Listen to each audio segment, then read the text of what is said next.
इनसे पहले के वीडियो में हमने ये जाना कि मेनोपॉज क्या होता है, हमने ये देखा कि वो आपके शरीर में आपको कैसे नज़र आता है। अब इस वीडियो में मैं आपको जो बताऊंगी वो है कि मेनोपॉज के दौरान आपको और कौन से लक्षण नज़र आ सकते हैं, और इन लक्षणों से अक्सर महिलाओं को बहुत समस्या भी होती है, और महिलाओं के साथ साथ उनके जो परिवारजन हैं उनको भी समस्या होती है। तो आप अगर इन लक्षणों को अगर आप जानते हैं, आप पहचानते हैं, तो आपको नज़र आ रहे हैं, तो आपको अपने डॉक्टर से मिलना है, क्योंकि ये जो लक्षण है ऐसा नहीं है कि आप इनको कम नहीं कर सकते।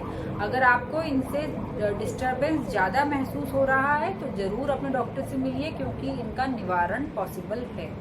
सबसे पहला लक्षण आपको हॉट फ्लशेज होते हैं। हॉट फ्लशेज का मतलब आपको एकदम से गर्मी का बहुत भभका नज़र आता है, महसूस होता है। वो खासकर सबसे पहले आपके चेहरे पर होगा और फिर धीरे धीरे आपके पूरे बॉडी पर होगा।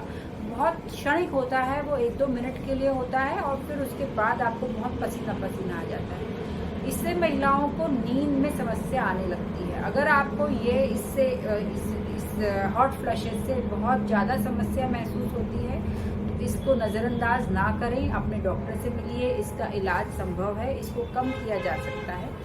दूसरा, आपको जो है वो मूड डिसऑर्डर्स होते हैं। कभी आपको एंजाइटी महसूस होगी, कभी आपको डिप्रेशन महसूस होगा, आपका मन नहीं करेगा कि आप किसी से बात करें। इसका प्रभाव केवल आप पर नहीं, आपके परिवार पर पड़ता है, क्योंकि वह परिवार आपके ऊपर आश्रित है, वह आपसे जुड़ा हुआ है। जब आप में कभी चिड़चिड़ापन होगा तो वो चिड़चिड़ापन उन्हीं पे उतरता है, और वो भी फिर सोचते हैं कि अरे बेमतलब की मम्मी जो है वो हमसे नाराज़ हो रही हैं, हमने तो कुछ किया नहीं। तो इससे थोड़ी थोड़ी दूरियां आने लगती हैं। तो ये जानकारी अगर आपके पास रहेगी कि हाँ, ये जो चीज़ हो रही है ये नॉर्मल है, हालांकि ये जो हो रही है ये नॉर्मल है, पर इसका इलाज संभव है।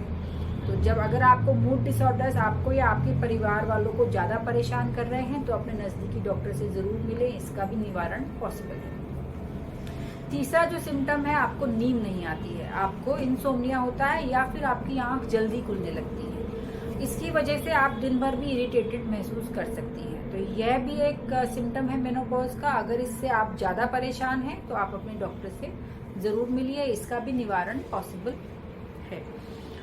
आपका जो अगला सिम्टम होता है मेनोपॉज का, वो होता है आपका वल्वो वजाइनल, आपको ड्राइनेस महसूस होती है। तो जब वहाँ पे ड्राइनेस होगी तो इचिंग भी समस्या महसूस होती है। आपको यूरिनरी सिम्टम भी हो सकते हैं, बार बार यूरिन होना या बार बार यूरिन में इन्फेक्शन होना।